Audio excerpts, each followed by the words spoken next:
ሰላም የተወደዳችሁ የኤሪሳት ቴሌቪዥን ተከታታዮች፣ ለዛሬ ሰኔ 18 ቀን 2026 የተሰናዱ የረፋድ ዜናዎችን ወደ እናንተ ማድረስ እንጀምራለን። እንድትከታተሉን በአክብሮት እንጠይቃለን። አበይት ነጥቦችን በቅድሚያ የሰማዕታት ቀን ቅዳሜ ሊከበር ነው። ሱዳን በቀይ ባህር ግዛት የሚገኙ የማዕድን ማውጫ አካባቢዎችን የጎሳ ግጭት ለማርገብ ጦር እያሰማራች ነው። የአሜሪካና ኢራን ስምምነት አፍሪካን ሊያዘናጋ አይገባም ተባለ። ወይዘሮ አኸዛ በዋስ እንዲወጡ ፍርድ ቤት ቢወስንም ፖሊስ እንዳልፈታቸው ተነገረ። የኢራን ነዳጅ ጫኝ መርከቦች የአሜሪካን ማዕቀብ ተሻግረው ጉዟቸውን ቀጠሉ። ነገ አርብ የሆርሙዝ ሰርጥ ሙሉ በሙሉ ይከፈታል ተብሎ ይጠበቃል። ወደ ዝርዝር ዜና እናልፋለን። የሰማዕታት ቀን ቅዳሜ ሊከበር ነው። በየዓመቱ ሰኔ 20 የሚከበረው የሰማዕታት ቀን ከነገ ወዲያ ቅዳሜ ሊከበር መሆኑን ይታወቃል። በኤርትራ ብረታዊ ተጋድሎ ሰኔ 20 ብዙ የታጋዮች ሕይወት የተከፈለበት በመሆኑ ቀኑን በማስታወስ የሰማዕታት ቀን በየዓመቱ ላለፉት 35 ዓመታት ሲከበር መቆየቱን መረጃዎች ያሳያሉ። የአምባገነኑ ኢሳያስ አፈወርቂ ስርዓት የሰማዕታት ቃል በማጠፍና በመክዳት የኤርትራ ሕዝብ እጅግ በከፋ ባርነትና ጭቆና እንዲኖር አድርጎት ይገኛል። የሰማዕታት ቀን ሲከበርም ኤርትራና ሕዝቧ የህግደፍ ስርዓት በመገርሰስ በሰላምና በነጻነት መኖር እንዳለበት የተለያዩ ኤርትራውያን ሀሳባቸውን ይገልጻሉ። የሰማዕታት ቀን ሙሉ በሙሉ ትርጉሙ ተላብሶ በቅርብ እንደሚከበር ተንታኞች ይሞግታሉ። ሱዳን በቀይ ባህር ግዛት የሚገኙ የማዕድን ማውጫ አካባቢዎችን የጎሳ ግጭት ለማርገብ ጦር እያሰማራች ነው። ሱዳን የጸጥታ ኃይሎች በምስራቃዊቷ የቀይ ባህር ግዛት በሚገኙ የማዕድን ማውጫ ማዕከላት ውስጥ የተቀሰቀሰውን የጎሳ ግጭት ለመቆጣጠርና አካባቢውን ለማረጋጋት ተጨማሪ ወታደሮችን ማሰማራታቸውን አስታውቋል ሲል ሱዳን ትሪቡን ዛሬ ሰኔ 18 ያሰራጨው ዘገባ አመላክቷል። በተለይም ከፍተኛ የወርቅ ምርት በሚገኝባቸውና የተለያዩ የጎሳ አባላት በጋራ በሚሰሩባቸው አካባቢዎች የተፈጠረው አለመረጋጋት የበርካታ ሰዎችን ሕይወት መቅጠፉንና ንብረት ማውደሙን ተከትሎ መንግስት ይህንን እርምጃ ለመውሰድ ተገዷል። እንደ የአካባቢው ምንጮች ገለጻ ግጭቱ የተቀሰቀሰው በማዕድን ቦታዎች ይገባኛል ጥያቄና በጎሳዎች መካከል ለረጅም ጊዜ በቆዩ ቅሬታዎች ሳቢያ መሆኑን መረጃው ያስረዳል። የቀይ ባህር ግዛት ለሱዳን ኢኮኖሚ ወሳኝ የሆኑ የወርቅ ማዕድናት የሚገኙበትና የሀገሪቱ ዋና የገቢ ምንጭ የሆነው የፖርት ሱዳን ወደብ በሚገኝበት ስትራቴጂካዊ ቦታ ነው። የሱዳን ጦር ባወጣው መግለጫ የዜጎችን ደህንነት ለመጠበቅና የሀገሪቱን የኢኮኖሚ ተቋማት ከጥቃት ለመከላከል ጦሩ በአካባቢው የሰላም ማስከበር ስራውን ያከናውናል ብሏል። ወታደሮቹ በግጭቱ የተሳተፉ ታጣቂዎችን ትጥቅ የማስፈታትና በዋና ዋና መንገዶች ላይ ጥበቃ የማድረግ ኃላፊነት ተሰጥቷቸዋል።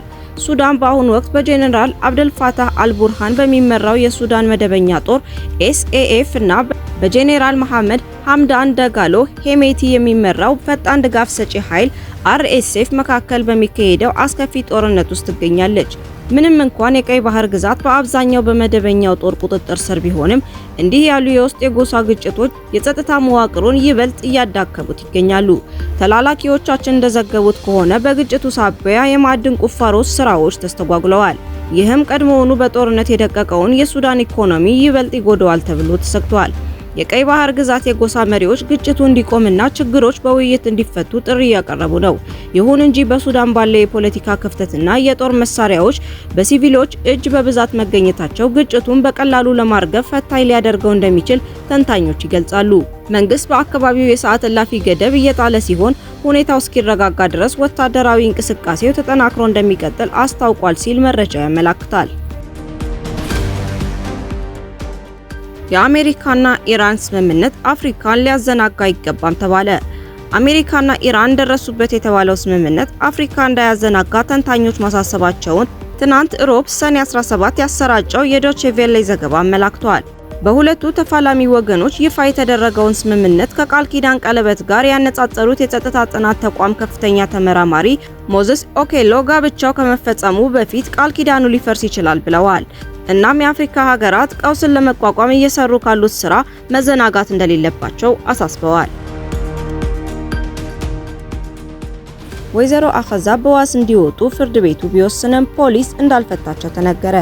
የሰባ እንደርታ ወረዳ ፍርድ ቤት ሰኔ 10 ቀን 2018 ዓ.ም የ76 ዓመቷን አዛውንት ወይዘሮ አኸዛ ህሉፍን በ5000 ብር ዋስ እንዲፈቱ ቢወስንም ፖሊስ የፍርድ ቤት ትዕዛዝን ባለመቀበል አሁንም በእስር ላይ እንዳቆያቸው ታወቀ።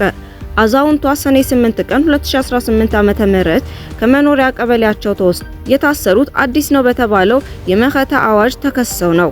አክሰስ ፎር ሂውማን ራይትስ ኤንድ ሶሻል ጀስቲስ የተባለ የሰብአዊ መብት ተሟጋች ድርጅት ባደረገው የህግ ክርክር ፍርድ ቤቱ ክሱን ውድቅ በማድረግ በአስቸኳይ በዋስ እንዲፈቱ ወስኖ ነበር።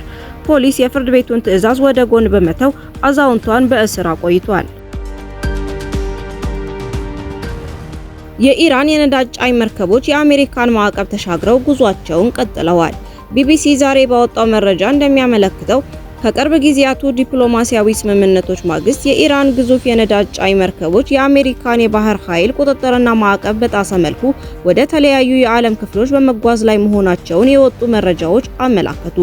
የመርከቦቹን እንቅስቃሴ በቅርበት የሚከታተሉ ሁለት ዓለም አቀፍ ተቋማት ይፋ እንዳደረጉት እያንዳንዳቸው 2 ሚሊዮን በርሜል ድፍድፍ ነዳጅ የጫኑት ሄሮቱና ዲዮና የተባሉ ግዙፍ መርከቦች የኦማን ባህረ ሰላጤን በሰላም ተሻግረዋል። መርከቦቹ በአሁኑ ወቅት አቅጣጫቸውን ወደ ምስራቃዊ የዓለም ክፍል በማድረግ ጉዟቸውን በመቀጠል ላይ ይገኛሉ። በተያያዘም 1 ሚሊዮን በርሜል ነዳጅ የጫነችው ሴዌዝ ማክስ ሶኒያ ተብላ የምትጠራው ሌላኛዋ የኢራን መርከብ የአሜሪካን ባህር ኃይል የሚያደርገውን ጥብቅ ክትትልና እገዳ አልፋ ወደ ሲንጋፖር ማቅናቷ ተረጋግጧል። ይህ የነዳጅ ጫኝ መርከቦች እንቅስቃሴ ኢራን የተጣለባትን የኢኮኖሚ ማዕቀብ ለመቋቋም የምታደርገውን ጥረት የሚያሳይ ከመሆኑ ባለፈ ከስምምነቱ በኋላ በታላላቅ ኃይሎች መካከል ያለውን የኃይል ሚዛን የሚጠቁም ነው።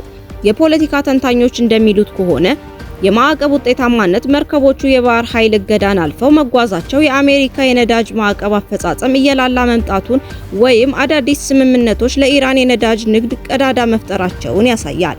እነዚህ በሚሊዮኖች የሚቆጠሩ በርሜል ነዳጆች ወደ ዓለም አቀፍ ገበያ በተለይም ወደ እስያ መግባታቸው በነዳጅ ዋጋ ላይ ተጽዕኖ ሊኖረው ይችላል። የዲፕሎማሲ ውጤት መረጃው ከስምምነቱ በኋላ የሚለውን ነጥብ የሚያጎላ በመሆኑ በኢራንና በምዕራባውያን መካከል የተደረጉ ድርድሮች ለዚህ የንግድ እንቅስቃሴ መሳለጥ መንገድ ሳይከፍቱ እንዳልቀሩ ይገመታል።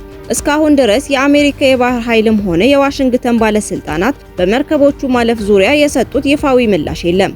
ሆኖም ግን የኢራን መርከቦች በዓለም አቀፍ የውሃ መስመሮች ላይ የሚያደርጉት ይህ ደፋር ጉዞ በመካከለኛው ምስራቅና በዓለም አቀፍ ፖለቲካ ላይ አዲስ የመነጋገሪያ አጀንዳ ሆኗል። ነገ አርብ ሙሉ በሙሉ የሆርሙዝ ሰርጥ ይከፈታል ተብሎ ይጠበቃል። የሆርሙዝ ሰርጥ ነገ ሙሉ በሙሉ ክፍት ይሆናል አሉ የአሜሪካ ፕሬዝዳንት ዶናልድ ትራምፕ። አሜሪካና ኢራን ጦርነቱን ማቆም የሚያስችላቸውን ስምምነት አርብ ሰኔ 19 እንደሚፈራረሙ ይታወቃል። በስምምነቱ መሰረት በዓለም ወሳኙ የነዳጅ ዘይት መተላለፊያ መስመር የሆነው የሆርሙዝ ሰርጥ እንደገና ይከፈታል ተብሎ ይጠበቃል። ይህንን ተከትሎም ፕሬዝዳንት ትራምፕ አሁን ላይ የሆርሙዝ ሰርጥ በከፊል ክፍት እንደሆነ አንስተው በቀጣይ ቀናት ሙሉ በሙሉ ክፍት ይሆናል ብለዋል። ፕሬዝዳንቱ ከኢራን ጋር የተደረሰው የሰላም ስምምነት ወሳኝና በጣም ጠንካራ እንደሆነ በተደጋጋሚ እየገለጹ ነው። ዛሬም የስምምነቱ ሙሉ ሐሳብ ምን እንደሆነ ማንም አያውቅም፣ ነገር ግን በጣም ጠንካራ ነው ማለታቸውን ኤንቢሲ ኒውስ ዘግቧል። አሜሪካ፣ እስራኤል እና ኢራን በገቡበት ጦርነት ምክንያት ቴሄራን የሆርሙዝ ሰርጥን በተደጋጋሚ በመዝጋቷ በዓለም አቀፍ ደረጃ ከፍተኛ የኢኮኖሚ ተግዳሮት ሲከሰት ቆይቷል። ውድ የሪሳት ቴሌቪዥን ተከታታዮች ለዛሬ ረፋድ የተሰናዱ ዜናዎቻችንን አበቃል። በቀጣይ እስከምንገናኝ መልካሙን ሁሉ ተመኘን። ሰላም።